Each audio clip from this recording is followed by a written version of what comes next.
Today we're going to be talking about two crossbows, the Centerpoint Sniper 370 and the Centerpoint Tormentor 380. There is a 10 FPS difference between the two. Just one of the many things we're kind of going to go over in this video, comparing the two. They are both about the same price point. There's about a $50 difference between them. Figured this would be a pretty good idea of the market at this price point and what you get for that.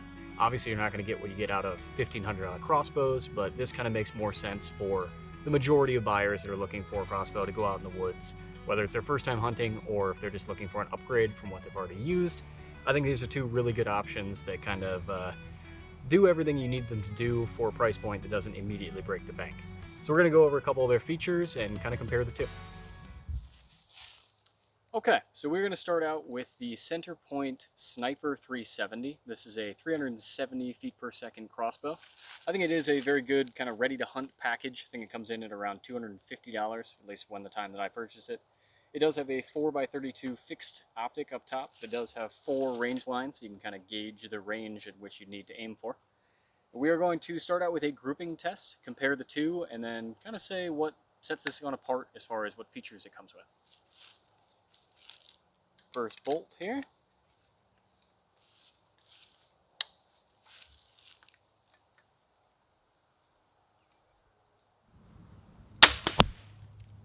And we are just aiming center here for our shots, just to make sure that our grouping is the best it can be. Now both of these bows do come with a rope cocker, which not my favorite things. I end up generally just using my hands, especially in a tree stand, but for things like this, I definitely see the allure of them taking some of that draw weight away.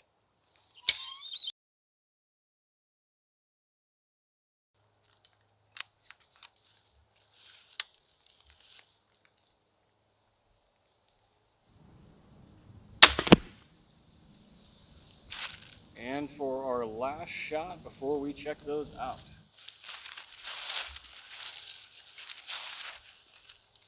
I will say the draw weight on the Sniper here with the rope pulley is a little bit more difficult than the Tormentor, I find. I'm not sure if it's really a weight difference or if it's just kind of a smoothness, but we will kind of show that as well. Okay, last shot on the Sniper grouping.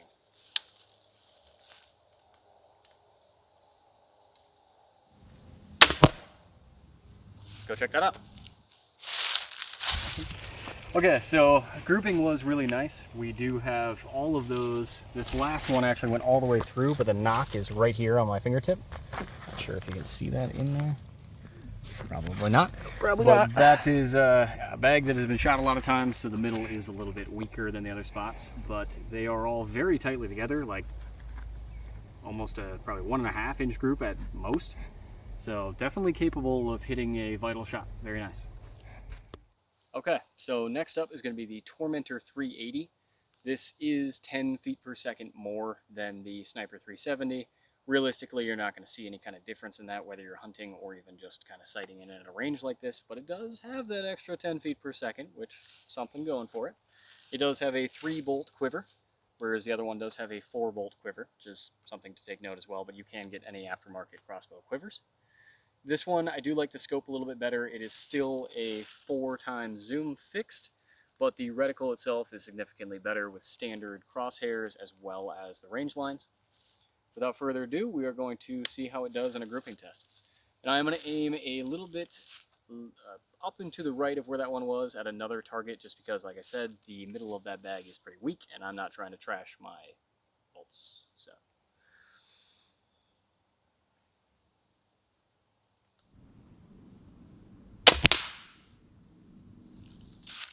Okay, shot 1.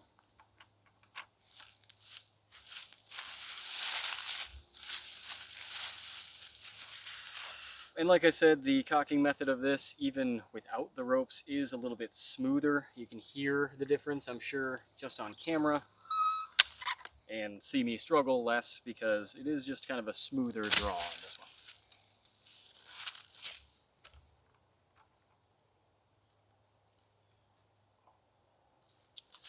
Shot number 2.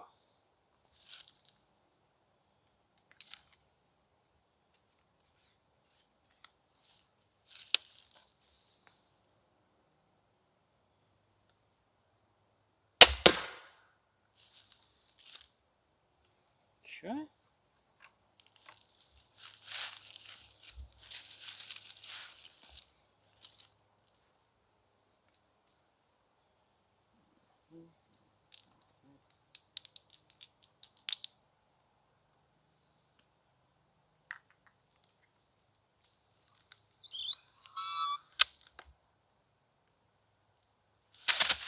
Okay, and for the third shot, let's see what we got.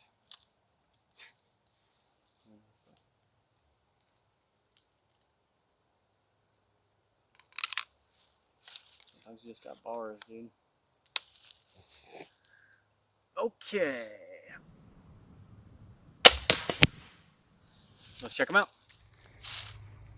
Okay, so it looks like that one did have a very similar grouping. These two pretty much stacked. This one is just a skosh off, and same thing, it actually went all the way through the target, which is going to be an interesting kind of setup to get that fella out of there. But that is definitely the entry hole, because the notch is right there. So very comparable groupings for the two. Both definitely ready to hunt right out of the box. Let's talk triggers. So between the two of them, they are a very similar trigger being made by Centerpoint, but there is a couple differences. So on this one, you can see if we get close up in here, that the break is pretty gradual. There is a little bit of take up similar to a rifle trigger before that wall, which is right there. And then there's a very firm wall where you can quickly break a shot, and feels very nice. I would say I really like this trigger. Every time I go to shoot it, it feels exactly as I would want it to feel. It's not too hair triggery, and it's definitely not a very long pull. Similar to firing a rifle, you can find that wall and quickly break through it, which is really nice. Really like that trigger. Okay, so as far as for the sniper, it does have a much more traditional, again, it looks like an AR-15 trigger.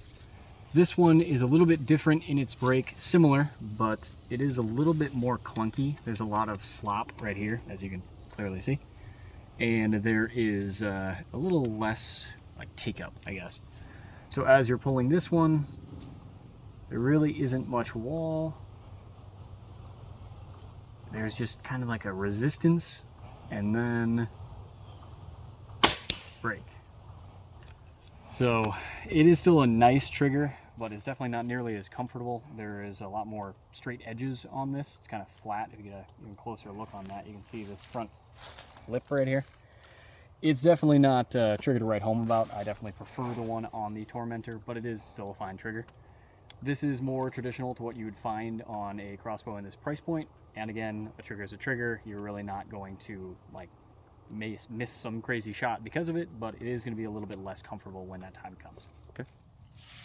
Okay, so both of these crossbows do feature quick disconnect quivers. There's a little lever down here. You can release that lever and remove your quiver. That way, if you have a backpack with a quiver slot, or put it directly onto the tree just to kind of keep it out of your way while you're hunting, that is a very nice feature, and does allow you to use aftermarket quivers as well, which is very cool if you needed to carry more, or some of them are illuminated and things like that.